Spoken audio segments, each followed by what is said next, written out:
हा व्हिडिओ महाराष्ट्रातील तमाम तमाम दिव्यांग आपल्या बंधू-भगिनींसाठी होणार आहे. तर तुम्ही पाठीमागं पाहू शकता मार्चमध्ये काही दिव्यांगांना पेन्शन आलेली आहे आणि काही दिव्यांगांना पेन्शन आलेली नाही आहे.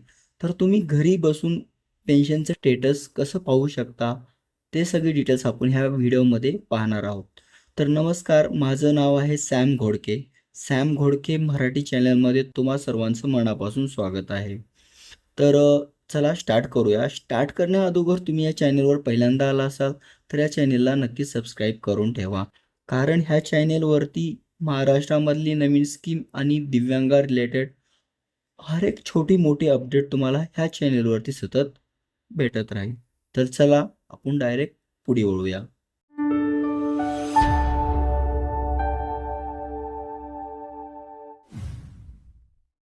तर त्यासाठी तुम्हाला ह्या वेबसाईटवरती ह्या ठिकाणी यायचं आहे, जो की आहे ह्या ठिकाणी तुम्ही पाहू शकता. ह्याची जी लिंक आहे मी खाली डिस्क्रिप्शन बॉक्समध्ये पण देईन आणि तुम्हाला ह्या ठिकाणी पण सिम्पली सांगून देतो.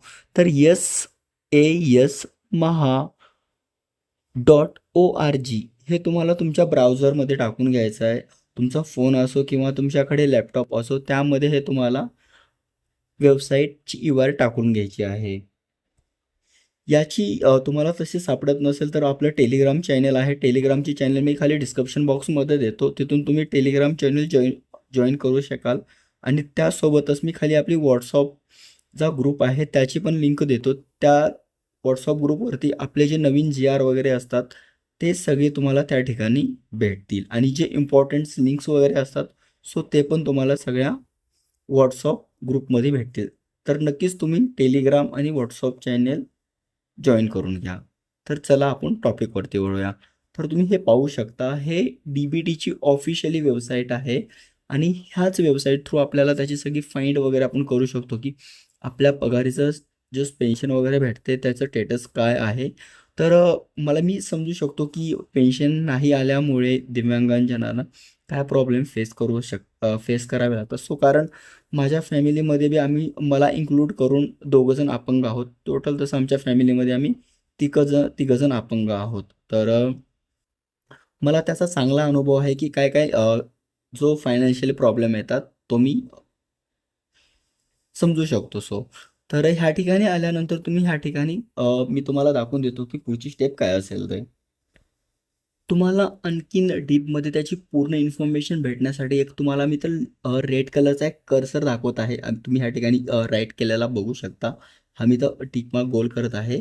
तर हा कर्सर तुम्हाला ह्या कर्सरला तुम्ही फाइंड करा, की ह्याच्या थ्रू ज्या ठिकाणी हा कर्सर हायलाईट होईल, त्या ठिकाणी तुम्हाला इन्फॉर्मेशन डिटेल्स पाहिजे आहे.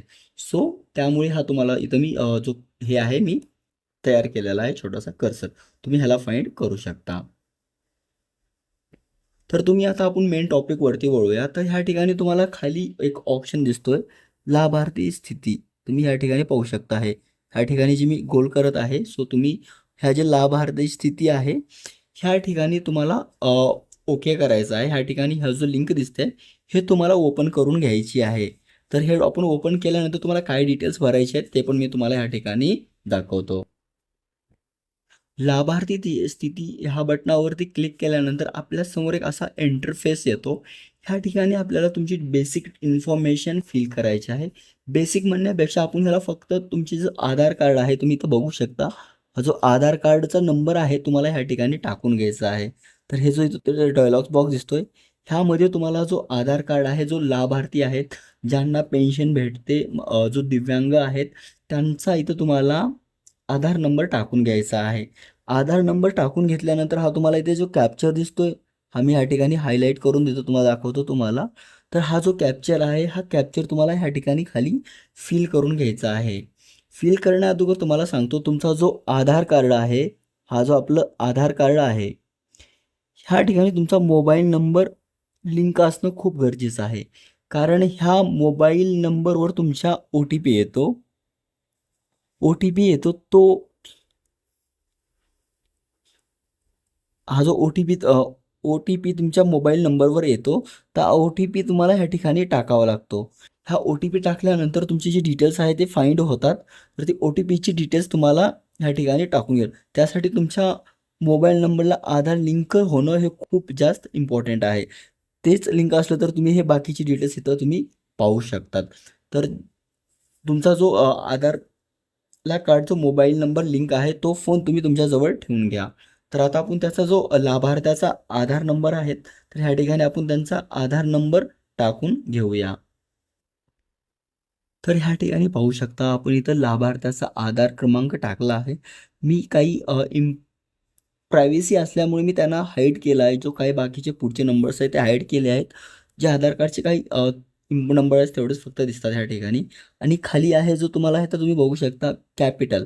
कॅपिटल म्हणजे मध्ये जे आहे तेच अक्षरामध्ये तुम्हाला ह्या ठिकाणी खाली टाकून घ्यायचं आहे कॅप्चर. त्याला स्मॉलमध्ये नाही टाकून घ्यायचा. जो मोठे अक्षर असतात ते मोठे अक्षर ह्या ठिकाणी टाकून तुम्हाला सिम्पली गेट OTP ह्या बटनावरती क्लिक करायचा आहे. जो की मी तुम्हाला ह्या ठिकाणी दाखवून देतो. हा जो तुम्हाला इथे बटन दिसतोय गेट OTP हा बटनावरती तुम्हाला इथे क्लिक करायचा आहे. तर आपण त्या बटनावरती क्लिक करूया. जेव्हा तुम्ही गेट OTP ह्या बटनावरती क्लिक करता तर तुमच्यासमोर असा एक डायलॉग बॉक्स येतो. यामध्ये दाखवलेलं आहे की तुमच्या आधार कार्ड आहे, जो आधार नंबर आहे त्या आधार नंबरवरती OTP ह्या ठिकाणी पाठवलेला आहे, ह्या ठिकाणी आलेला आहे. तर जो आपला आधार नंबर आहे त्याच्यावरती OTP आलेला आहे. तो OTP कुठे टाकायचा आहे आपण ते बघूया. तर खाली तुम्ही इथे पाहू शकता OTP एंटर करा. तर आपल्याला ह्या ठिकाणी जो आपल्या मोबाईलवरती OTP नंबर आलेला आहे, तो OTP आपल्याला ह्या ठिकाणी टाकून घ्यायचा आहे. मी तुम्हाला हे जे तुम्हाला हे मार्कर थ्रू दाखवत आहे, की तुम्हाला जास्त प्रॉब्लेम नको व्हायला, त्यामुळे हे तुम्हाला डिटेल्समध्ये मी सांगत आहे. तर ह्या ठिकाणी तुम्हाला OTP टाकून घ्यायचा आहे. आपण OTP टाकून डायरेक्ट लॉग इन करूया. तर इथं पाहू शकता आपण जो OTP आलेला होता तो OTP ह्या ठिकाणी खाली टाकून घेतलाय. तर OTP टाकल्यानंतर OTP व्हेरीफाय सक्सेसफुली ह्या ठिकाणी असं आलेलं आहे. OTP verify successfully. तर सिम्पली तुम्हाला ह्या बटनावरती नंतर क्लिक करायचं आहे. ओके ह्या बटनावरती तुम्हाला क्लिक करायचं आहे. तर इथे तुम्ही पाहू शकता ह्या ठिकाणी त्यांची पूर्ण डिटेल्स आपल्यासमोर आलेली आहे. पण त्यांची प्रायव्हसी असल्यामुळे मी ह्या ठिकाणी व्हाईट कलरमध्ये हे सगळं काही हाईड करून ठेवलेलं आहे. कारण कुणाची प्रायव्हसी लिकेज करणं हे चांगली गोष्ट नाही आहे. कारण त्याच्या थ्रू त्यांना फॉलो वगैरे कुणी करू शकतं. त्यामुळे मी व्हाईट कलरने ह्या ठिकाणी त्याला हाईड केलेलं आहे. तर त्या रिलेटेड मी तुम्हाला थोडं इन्फॉर्मेशन या ठिकाणी देतो. तर इथं तुम्ही पाहू शकता, इथं त्यांचं नाव दिलेलं होतं. ह्या ठिकाणी त्यांचं पूर्ण नाव होतं. त्यांच्या पप्पांचं आणि त्यांचं सरनेम ह्या ठिकाणी दिलेलं होतं. त्यानंतर ह्यांचं फादर नेम ह्या ठिकाणी दिलेलं होतं. त्यानंतर ह्या ठिकाणी स्टेट होतं आणि सब डिस्ट्रिक्ट ह्या ठिकाणी होतं त्यांचं. आणि त्यानंतर तुम्ही स्कीम तर इथे तुम्ही पाहू शकता. संजय गांधी निराधार हे जे स्कीम आहे, त्या स्कीमचं या ठिकाणी नाव दिलेलं आहे. आणि ह्या ठिकाणी त्यांचा पूर्ण ॲड्रेस दिलेला होता ह्या ठिकाणी पूर्ण त्यांचा.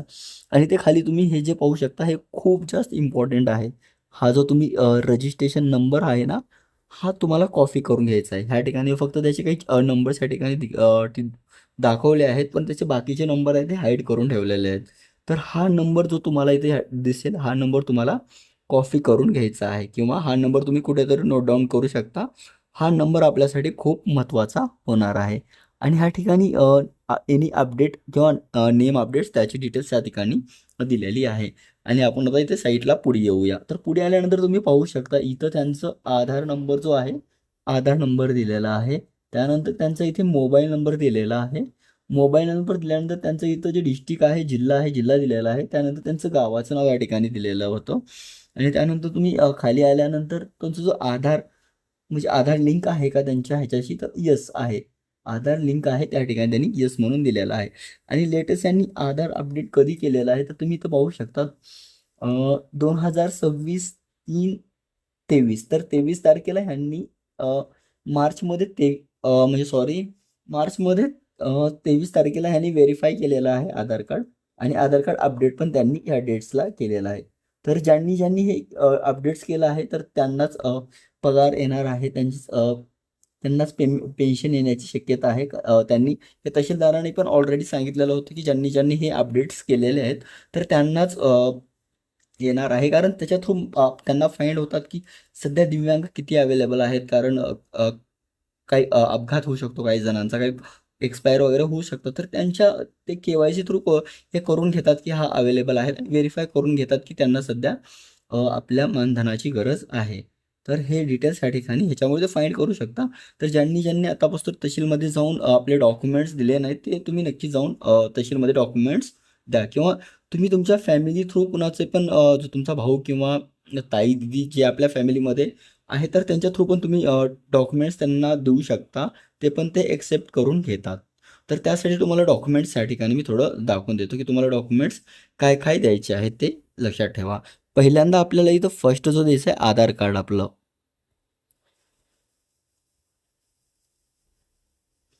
आधार कार्ड तुम्हाला फर्स्ट या ठिकाणी द्यायचा आहे. आणि जो सेकंड आहे तो आपला जो डिसॅबिलिटी सर्टिफिकेट आहे, डिसॅबिलिटी सर्टिफिकेट आपल्याला त्या ठिकाणी सबमिट करायचं आहे.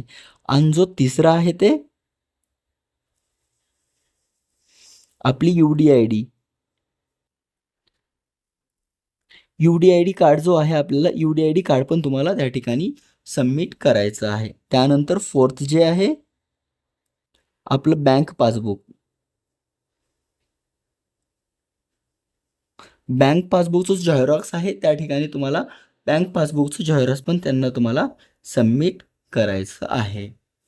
तर हे जे डॉक्युमेंट्स आहेत हे तुम्ही बँक्समध्ये तुम्ही जे तहसील आहे, तहसीलमध्ये स्पेशल आपला विभाग असतो दिव्यांग पेन्शनचा. तर त्याच्यामध्ये 2 विभाग असतात. एक राहते रूरल. रूरल म्हणजे जे खेड्यातले असतात आणि एक राहते सिटी. तर आपल्याला ज्यांचं सिटीमध्ये आहे त्यांनी सिटीमध्ये हे जमा करायचं आणि ज्यांचं रूरलमध्ये आहे त्यांनी रूरलमध्ये हे डॉक्युमेंट्स जमा करून घ्यायचे आहेत. आतापासून तर कोणी केलं नसेल तर नक्कीच हे तुम्ही डॉक्युमेंट्स जाऊन त्या ठिकाणी जमा करून घ्या. ह्या ठिकाणी मग तुम्ही जसे डॉक्युमेंट्स त्या ठिकाणी जमा करतात, तर ह्या ठिकाणी तुम्ही पाहू शकता इथं अपडेट आलेली जशी डेट्स आलेली आहे, हे अपडेट आलेलं आहे. आणि ह्या ठिकाणी म्हणजे त्यांनी एक्सेप्ट केलेलं आहे. हे जे तुम्ही KYC त्यांची झालेली आहे आणि एक्सेप्ट केलेलं आहे, ह्या ठिकाणी तुमच्यासमोर येऊन जाईल. असा तुम्हाला पुढे काही प्रॉब्लेम नाही येणार आणि तुमची पेन्शन 100% येईल. तर हे सगळी डिटेल्स आहे आणि त्याच्या थ्रू तर तुम्हाला तुमची हे जो तुमच्यासमोर डॉक्युमेंट्स दिसते ह्याची तर तुम्हाला प्रिंट करायची असेल तर तुम्ही ह्या ठिकाणी प्रिंट पण करून ठेवा. कारण फ्युचर रेफरन्ससाठी हे इम्पॉर्टंट आहे. हा फ्युचर रेफरन्ससाठी तुम्हाला नक्कीच कामाला येईल. तर हा जो आहे आपला ह्या ठिकाणी फर्स्ट पार्ट संपलेला आहे. तर ह्या रिलेटेड तुम्हाला सेकंड पार्टमध्ये बघायचं असेल की सेकंड पार्टमध्ये आपण हे डिस्कस करूया. ह्या ठिकाणी तुम्हाला मी जो नंबर दाखवला आहे, ह्या नंबर थ्रू तुम्ही कसं फाइंड करू शकाल की तुमची पेन्शन तुमच्या अकाउंटमध्ये क्रेडिट झालेली आहे का नाही, ते आपण आपल्या सेकंड व्हिडिओमध्ये नक्कीच पाहूया. तर जास्तीत जास्त तुम्ही कमेंट करा की कमेंट थ्रू मग तुम्ही कमेंट केल्यानंतर मी व्हेरीफाय करेल की तुम्हाला ह्याच्या रिलेटेड व्हिडिओ. तर त्याच्या रिलेटेड मी खूपच लवकर एक व्हिडिओ घेऊन येईन की ही जो नंबर तुम्ही कॉपी करून त्याचं स्टेटस वगैरे कसे पाहू शकाल, ते आपण त्या पुढच्या व्हिडिओमध्ये नक्कीच बघूया. नक्कीच हा तुम्हाला व्हिडिओ आवडला असेल अशी मी अपेक्षा करतो. कारण ह्या व्हिडिओमध्ये आपण पूर्ण इन्फॉर्मेशन खूप डीपमध्ये बघितली आहे.